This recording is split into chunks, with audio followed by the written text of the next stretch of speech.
Hey everybody, welcome back to my channel. If you're new, I haven't filmed a video in a while.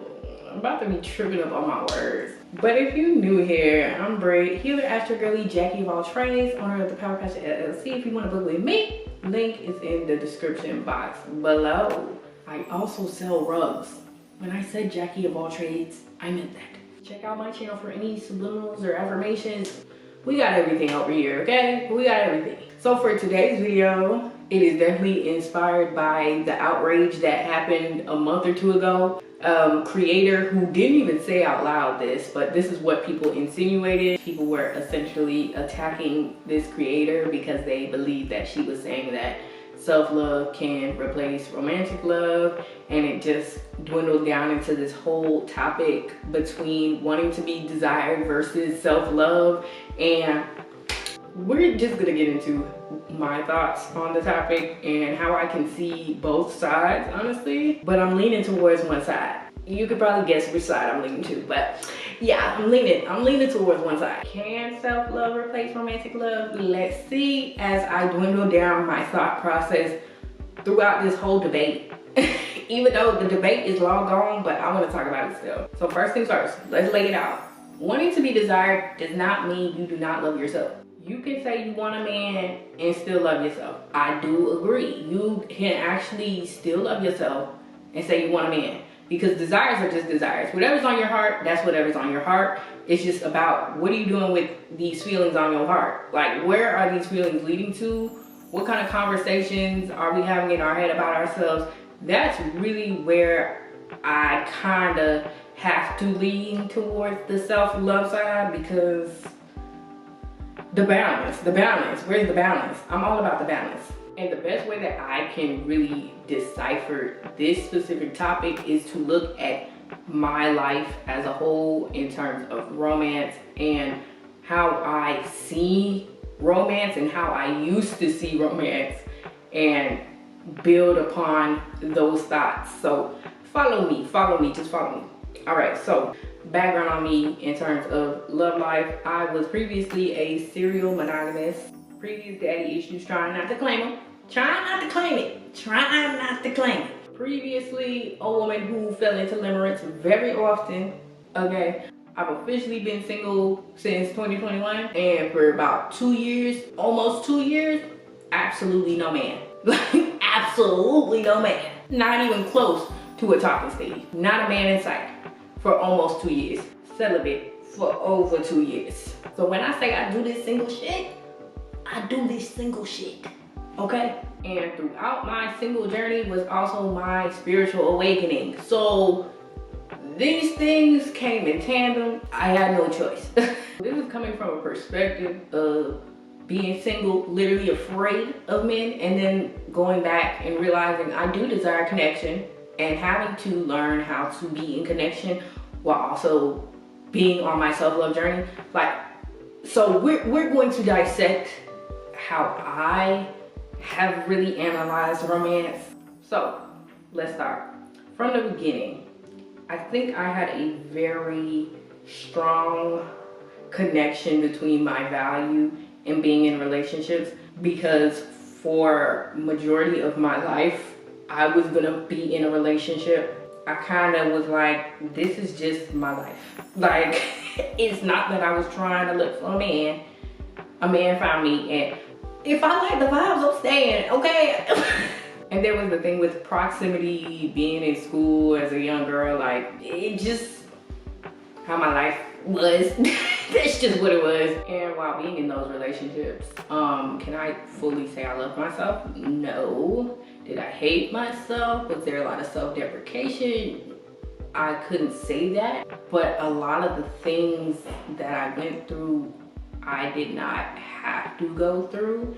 And there's a certain level of self-love that if I would have had it, some of these things would not have been drawn out the way that it should have been drawn out.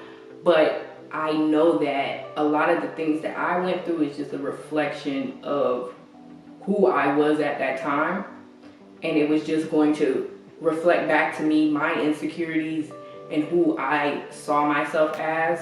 But at that time, I was not conscious enough to really know that that's what it was. So there wasn't really a learning lesson. All that I knew from love was the excitement of it. And that's really what the romance element is. It's about the excitement. It is that adrenaline rush, that like totally yearning, like that fire, that I can feel it. It's the tingles, man, the tingles, all that, all the good feel good stuff, like the fairy tales, the delusions, the illusions, everything. What that is, that's what romance is in a sense for me, and was for me. Like, it's that excitement. And for a long time, I did not believe that I could get that excitement out of my life unless I was with a man, because my actual life, like when I looked around, I didn't really like my life, and there were parts of myself I didn't really like.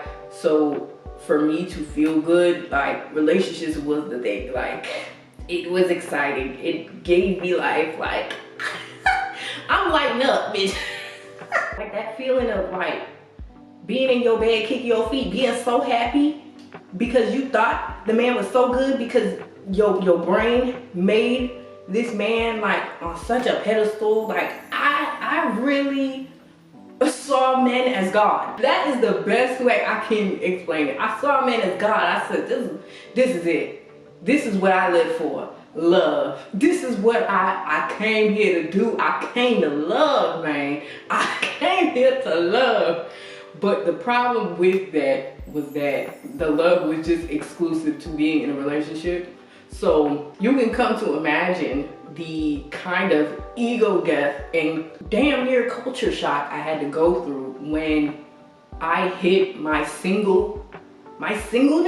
When I hit my singleness, I said, where is the man? Where the hell is the man? I need it. That is exactly how I felt.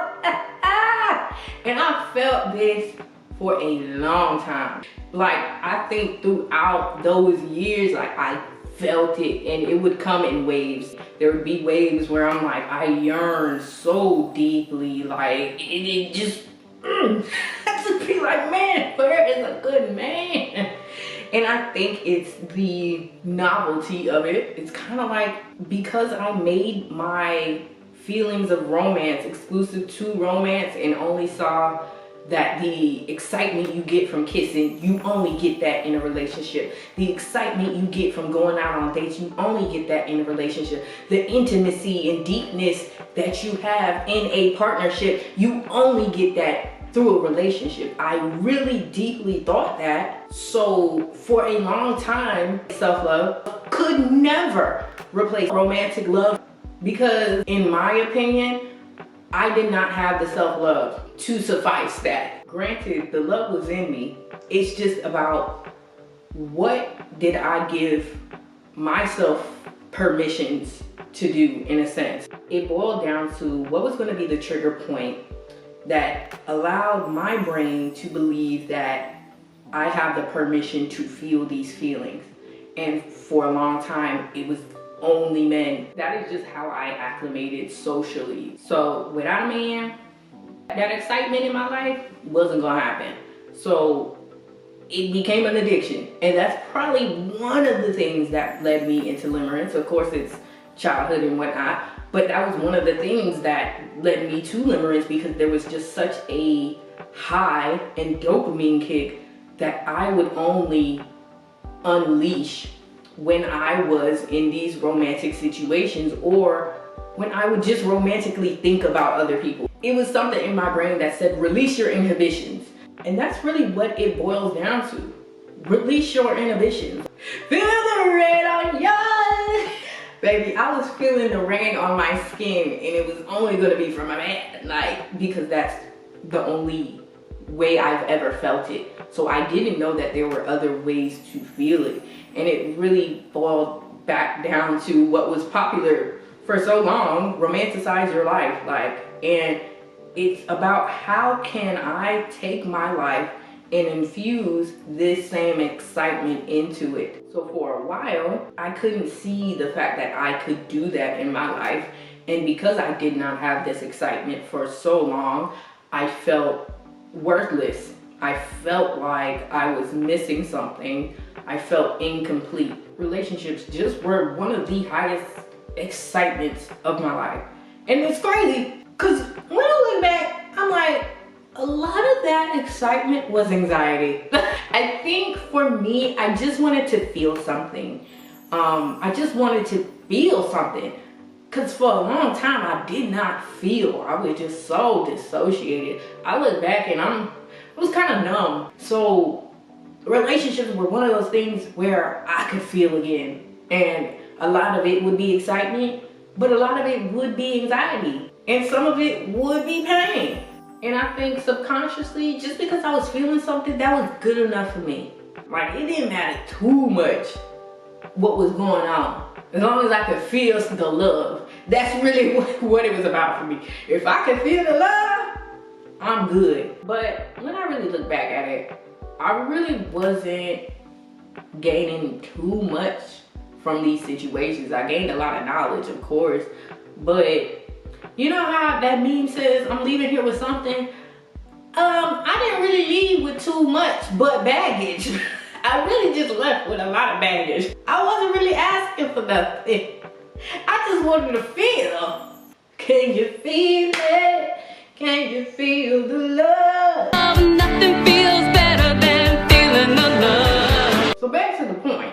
When I was on that single stint for so long, I don't think y'all understand how many phases I would go through where I would yearn bad. I would yearn bad for a man, and it got to a point I'm over here putting myself in dangerous situations, going on these dating apps with these gremlins, stressing myself out, giving myself anxiety, giving myself littering objects, just because I just wanted to feel something.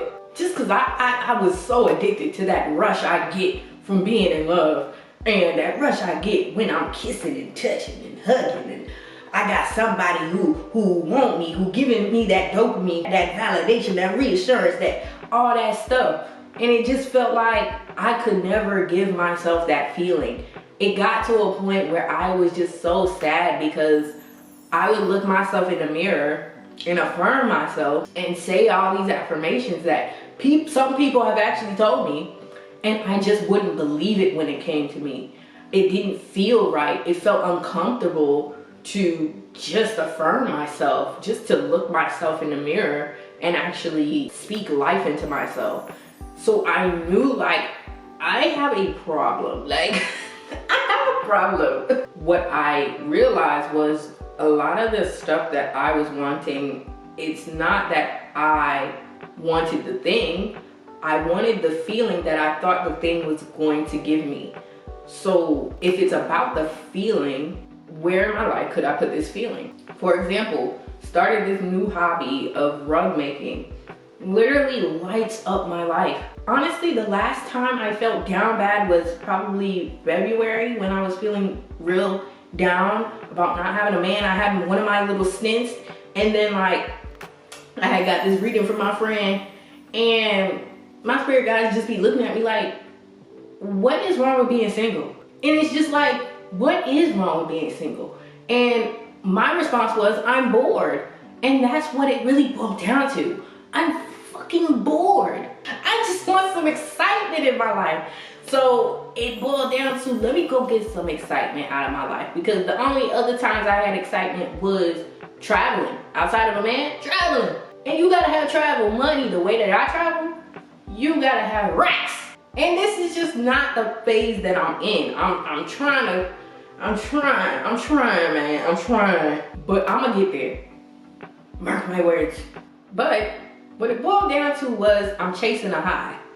And the high was easy to find. It was easy once I put down those barriers and put off these limitations. So this excitement, this romance that I was trying to feel, I could feel that in so many instances. I feel it with my best friend, because literally I have so much fun with her, love her to death, like, And we be going out on friend dates sometimes, and we be getting each other gifts randomly. Like, that's my trick. Like, that's my trick.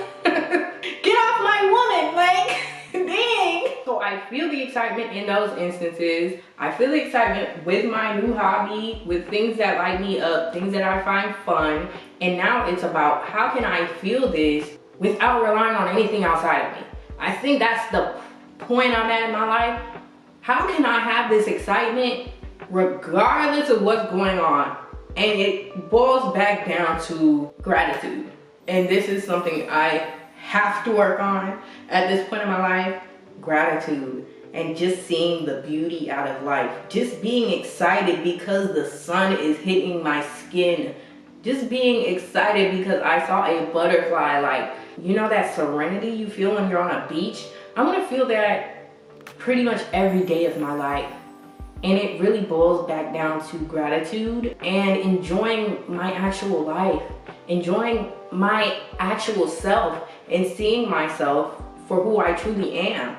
And one of the things that helped me to better do this was mirror work. I started doing mirror work maybe 2 weeks ago. I started actually being consistent with affirmations and playing my affirmations every morning. So that has helped. And it's really starting to shape me and my perspective in the way that I see things, and having to realize that at the end of the day, love is love. That bit of love, that bit of oomph love that I feel when it comes to romantic connections, that's ingrained in me. So it's about allowing myself to feel that in my life and not putting a limitation on that. Because there's no reason every time I think about being single, I get sad. Every time I think about being single, my chest starts to get tight. I start to feel down. I start to feel like, oh, what I'm looking for is impossible. Or I'm asking for too much. Oh, maybe I should get back on this damn app that I hate. Knowing good and well, I just gotta learn from failure. And I really just have to stop allowing my ego to trick me into thinking I'm not enough if I am single, or I'm not worthy of the things that I want out of a relationship, or that I'm incomplete, or I don't have an exciting life, or nothing around me is exciting, or anything like that. It's kind of like taking the filter off of things and stop seeing my life as lackluster, because there's so much that I can be grateful for. And when I get in these bouts, it reminds me of the lack of gratitude that sometimes can consume my life. And it's really a slap in my own face to really just say that I'm not exciting enough. I think that's what it really boils. Yeah, I felt that. I felt that when I said it. It's really what my ego is saying. It's saying I'm not exciting enough. And I think a lot of times that's why people will spit out the whole, you need to love yourself more, you need to focus on yourself, do the self-love thing, when it comes to people expressing their desires of being in a relationship. And it really isn't the desire itself, it's the desperation we can feel on you. We can feel the desperation you have to hold, to love, to feel, to breathe you. That dangerously in love, that's how y'all give off sometimes. I cannot lie, I can feel it. I can feel you wanting it. You yearn for it. And the yearning kind of blinds you sometimes. It keeps you from seeing how exciting your life really is, and how there can be romance in your life every day, with or without a person. And it's about you saying, okay, I'm going to allow what I have now to make me excited. That is what romanticize your life is really about. I'm going to see the excitement and allow myself to be excited in this life. And I knew I had to do this for a long time, and it reflected in how much enthusiasm I would give when things go bad never equaled the enthusiasm that I had when things were going good in my life. And I mean like single, when I was single. Actually, I'm still single. What else? Am I giving a premonition? Hold on. But yeah, like during the singleness beforehand, something good would happen in my life, I wouldn't have that excitement. But something bad would happen in my life and I got all the smoke for it. Like, I got all the energy to focus on that. And it's just like having to complain less and appreciate more. And somehow balance out that energy is really the task that I've been dealt with at this moment.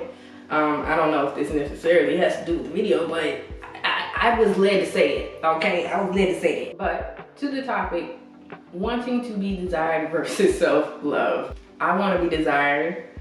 However, that feeling that I get from being desired, I have with myself. I'm feeling it right now. Shoot, calm down, girl. I literally have that electricity running through me. And it's just about what in my life do I allow to excite me. And having to rewire the way that I react and remember how exciting life is. Like, even the smallest of things, I be kicking my feet up because I literally have to. Because for so long, I could not feel anything. I have to romanticize anything exciting, anything good to me. And I have to do that frequently throughout my day in order for me to realize how full I am, how complete I am, how all of the answers are already within me. Like, everything that I'm seeking out is literally within me. And I think that where people get lost is that people see romance in a single dimension. So what I mean by this is, a lot of people, you'll say this whole single thing, love yourself thing, and the response will be, that self-love ain't gonna choke you and call you baby, ain't gonna... It get vulgar, okay? They said that self-love is not going to hold you at nights. That self-love is not gonna grab your ass. It ain't gonna do none of that. And my response is, whose self-love ain't doing that? Whose self-love ain't doing that? Turn this camera off. But back to the point. Do I want to be desired? Absolutely. Do I make a man telling me that I'm cute be the contingents on whether I feel desirable, on whether I feel sexy, on whether I love myself, on whether I enjoy my life, on whether I'm excited about my life? Absolutely not. And that is why self-love can replace romantic love, because I know that I'm all of those things. I'm all of those things that I'm seeking. I am the desirability. I am the excitement. I am the fire. Wherever I go, the grass is greener. And as long as I am with me, I'm going to enjoy my life. I'm going to be at peace. Whether somebody is here or not, I will be good. And I will love my life to the fullest of my abilities, no matter what. And that's why I do believe that self-love can replace romantic love, because it's really about a void that people are trying to fill. And I can fill my void. You can fill your void. We can fill our voids. It's just, what are we giving permission to fill the void? And for a lot of people, romance is different. It's deep. It's almost taboo. It's sensual. It's fiery. It's just that je ne sais quoi, like, ooh.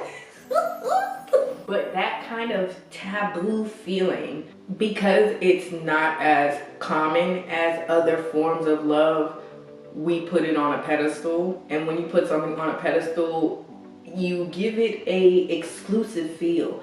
And it's like, when I'm in the club, that means I'm exclusive. It's the same thing that they do with luxury brands.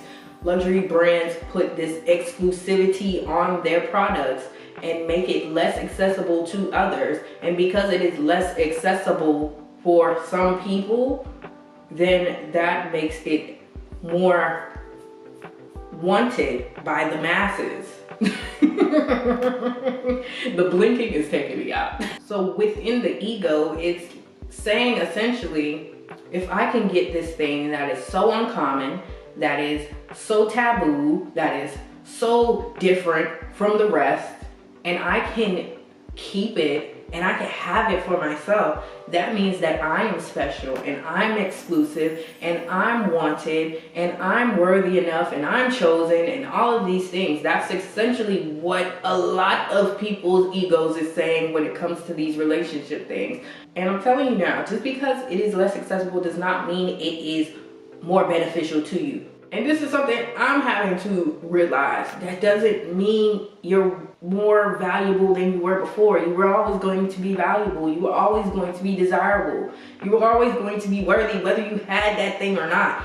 And that's the thing. People think that that's the end all be all and everything's gonna be great once this part of their life is fulfilled.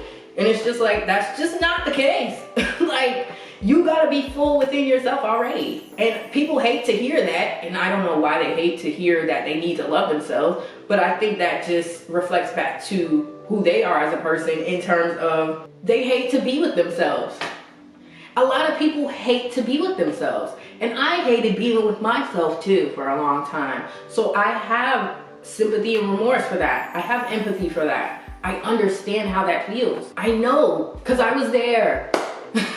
I was on y'all's side. I was with y'all. I was really going to agree that romantic love and self-love were not the same. I was. But I can't sit up here and lie anymore once I am more revealed to the truth. And the truth was, this vulnerability, this seductiveness, this excitement that I thought was exclusive to romantic love was not exclusive to romantic love. It boiled down to me and tapping into me and how to get these feelings to come up within my own life.